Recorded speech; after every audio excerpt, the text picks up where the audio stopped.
नमस्कार दर्शकों, YouTube के मेरे चैनल में आप सबका स्वागत है। आज मैं वीडियो लेकर आई हूँ मिथुन लगन व मिथुन राशि के लिए राहु और केतु का राशि परिवर्तन। राहु और केतु राशि बदल रहे हैं 30 अक्टूबर 2023 को। अगर हम मिथुन लगन व मिथुन राशि की बात करें तो राहु मिथुन लगन में एकादश भाव में चल रहे थे मेष राशि में, और केतु पंचम भाव में चल रहे थे।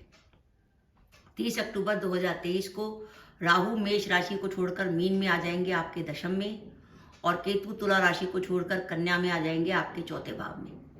राहु और केतु क्योंकि वक्री गति के ग्रह हैं इसलिए उल्टे चलते हैं, इसलिए मेष से मीन की तरफ जा रहे हैं। अब हम इस वीडियो में देखते हैं कि मिथुन लगन व मिथुन राशि के लिए राहु का मीन में गोचर और केतु का कन्या में गोचर कैसा रहेगा। मिथुन लगन में राहु एकादश भाव में चल रहे थे, और एकादश भाव में जनरली ग्रह बहुत अच्छा फल देता है। अब देखने वाली बात यह है कि राहु जब एकादश को छोड़कर दशम में आ रहे हैं तो वो क्या करने वाली है।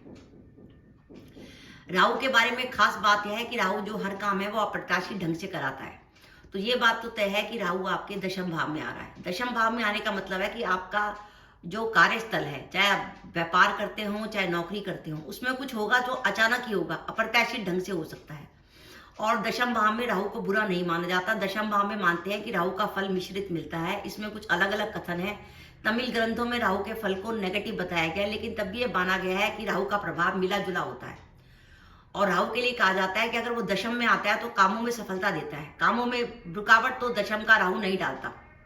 और विशेषकर उन लोगों को जो पब्लिक क्षेत्र में हैं, जैसे राजनीति के क्षेत्र में हैं या बड़े बड़े उच्च अधिकारी पदों पर हैं, बड़ी बड़ी संस्थाओं का नेतृत्व करते हैं, उनके लिए दशम का राहु मान सम्मान में दिलाता है, प्रतिष्ठा दिलाता है।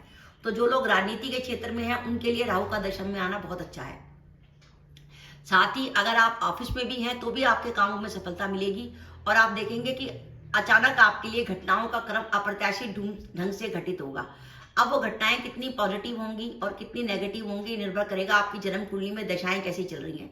बाई चांस आपकी कुंडली में बुध या शुक्र की दशा अंतर्दशा चल रही है तो आप देखेंगे जितनी घटनाएं घटेंगी वो सब आपके लिए पॉजिटिव होंगी, वो आपको पॉजिटिव रिजल्ट देने वाली होंगी। जैसे बुध शुक्र या गुरु की यानी शुभ ग्रह की दशाएं तो आपको पॉजिटिव रिजल्ट देंगी, लेकिन अगर दशाएं कुछ नेगेटिव हुई तो रिजल्ट थोड़ा सा नेगेटिव आने की संभावना है।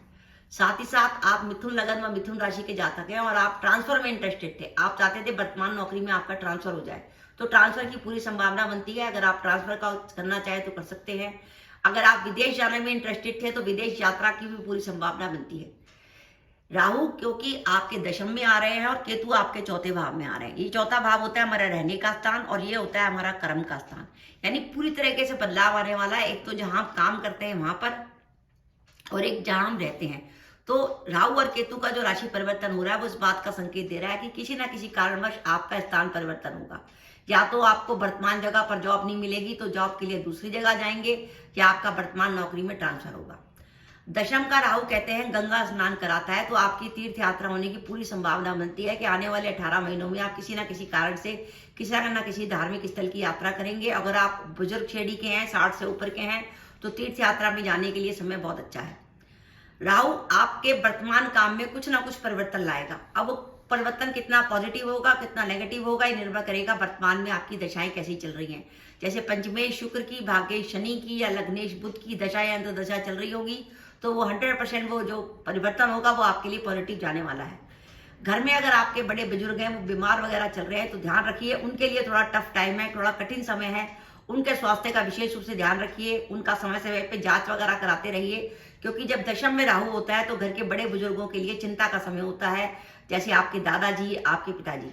तो जो घर के बुजुर्ग समय है उनका बुजुर्ग सदस्य है उनका विशेष रूप से ध्यान रखिए। अब हम बात करें केतु की। केतु आ रहा है हमारे चौथे भाव में। चौथे भाव में हम विचार करते हैं अपनी मन की शांति का, प्रॉपर्टी का, माता का, आपकी रात की नींद का, आपके मन के सुख का। पहली बात, चौथे भाव में आया केतु इस बात का संकेत देता है कि अगर आप कहीं प्रॉपर्टी आपकी ज्वाइंट प्रॉपर्टी में है, आप कोई प्रॉपर्टी से जुड़ा लेन देन कर रहे हैं, या आपने कोई मकान किराए पे दे रखा है, तो हो सकता है प्रॉपर्टी को लेकर किसी प्रकार का विवाद हो जाए। तो जो भी हो विवाद हो उसको अच्छी तरीके से सुलझाने की कोशिश करिएगा। और ध्यान रखिए, केतु को अग्नि तत्व का ग्रह माना गया है क्योंकि केतु को मंगल के समान माना गया है। राहु को शनि के समान माना गया है और केतु को मंगल के समान माना गया है। तो केतु वो रिजल्ट देता है जो मंगल देता है। इसलिए किसी प्रकार की आग दुर्घटना होने की, घर में किसी प्रकार की आग दुर्घटना होने की, आग वाग लगने की संभावना बनती है। इसलिए घर में सावधानी से रहिए। साथ ही चौथे भाव में आया केतु आपके स्वास्थ्य के लिए अच्छा नहीं है, आपको प्रॉब्लम दे सकता है। एक तो आपके पेट से जुड़ी कोई ना कोई प्रॉब्लम आपको परेशान कर सकती है। अगर आप हार्ट पेशेंट हैं, आपको ब्लड प्रेशर वगैरह रहता है, तो अपने स्वास्थ्य का विशेष रूप से ध्यान रखिए। चौथा भाव होता है हमारे मन के सुख का भाव, और उसमें केतु का भ्रमण हमें किसी न किसी प्रकार की मानसिक चिंता में डाल सकता है। मन को शांत रखिए, केतु का कोई ना कोई उपाय करते रहिए। आप चाहें तो गणेश जी के मंदिर में कंबल दान कर सकते हैं, उससे भी केतु का उपाय होगा। 10 से 18 साल के बच्चों को चाट पकौड़ी खट्टी खिला सकते हैं, उससे भी केतु का उपाय होगा। कुत्ते को कुछ भी खिलाइए, रोटी खिलाइए, पेडिग्री खिलाइए, या उपाय के तौर पर आप 1-2 नीम के पेड़ भी लगा सकते हैं। इन उपायों को करेंगे, निश्चित रूप से आपको लाभ होगा।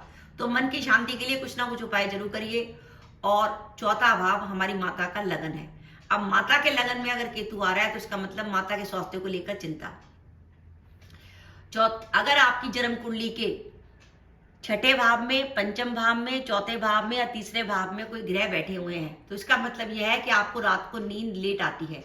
अगर ऐसी पोजीशन आपकी कुंडली में है तो चौथे भाव में आया केतु का गोचर आपकी नींद में बहुत बाधा डालने वाला है, क्योंकि आप ऑलरेडी लेट से सोते हैं। अब चौथे भाव में गोचर में भी केतु आ गया तो आपकी नींद में बाधा डालेगा। इसलिए कोशिश करिए रात को सोने से पहले आप 1 गिलास गाजर का जूस भी पी सकते हैं, और अपने घुटनों से नीचे के जो पैर हैं उनको गर्म पानी में रखिए थोड़ी देर, और उसके बाद उनको पोंछ के सुखा लीजिए, और उसके बाद सोने की कोशिश करिए। तो आप देखेंगे आपको नींद अच्छी आएगी अगर रात की नींद में बाधा आती है। उपाय के तौर पर एक अमलतास का पेड़ है, अमलतास की फली को भी रात को अपने पास रख के सोएं, तो उससे भी रात की नींद अच्छी आती है। और आप चाहें तो एक मेथी ले ले और मेथी की छोटी सी पोटली बना लें और उसे अपने तकिए के ऊपर रख लें। मेथी का एक छोटा सा तकिया बना के अपने तकिए पर रख लें, उससे आप सोएंगे तो रात की नींद आपको अच्छी आएगी। रात की नींद जरूर पूरी कीजिए, क्योंकि केतु यहाँ पे लगन पे चंद्रमा है, केतु यहाँ है और राहु यहाँ है।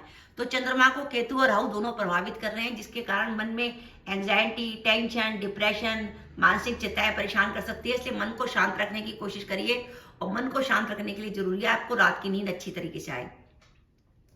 ये केतु और राहु आपके मन में किसी न किसी प्रकार के अनिष्ट की आशंका जरूर लगाएंगे, कि मन में लगेगा कुछ होने वाला है, कुछ होने वाला है।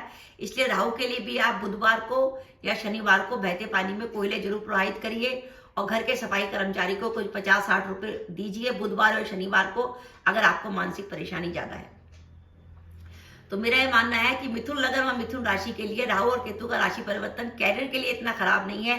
कैरियर में आपको प्रॉब्लम नहीं होगी, हाँ कुछ बदलाव आने की संभावना है, लेकिन आपको अपने स्वास्थ्य का ध्यान रखना पड़ेगा, आपकी माता जी के स्वास्थ्य का ध्यान रखना पड़ेगा, घर के जो बड़े बूढ़े हैं उनके स्वास्थ्य का ध्यान रखना पड़ेगा, और अपनी मन की शांति को बरकरार रखना पड़ेगा। क्योंकि कहते हैं कि मन चंगा तो कटौती में गंगा। अगर आपका मन परेशान है तो आप अपना काम में अपना 100% कभी नहीं दे पाएंगे। इसलिए मन को शांत रखिए। अगर आपका मन शांत अच्छा रहेगा तो आपकी विल पावर स्ट्रांग रहेगी, आप जो डिसीजन लेंगे बिल्कुल सही डिसीजन लेंगे। इसलिए रात की नींद का पूरी व्यवस्था करिए।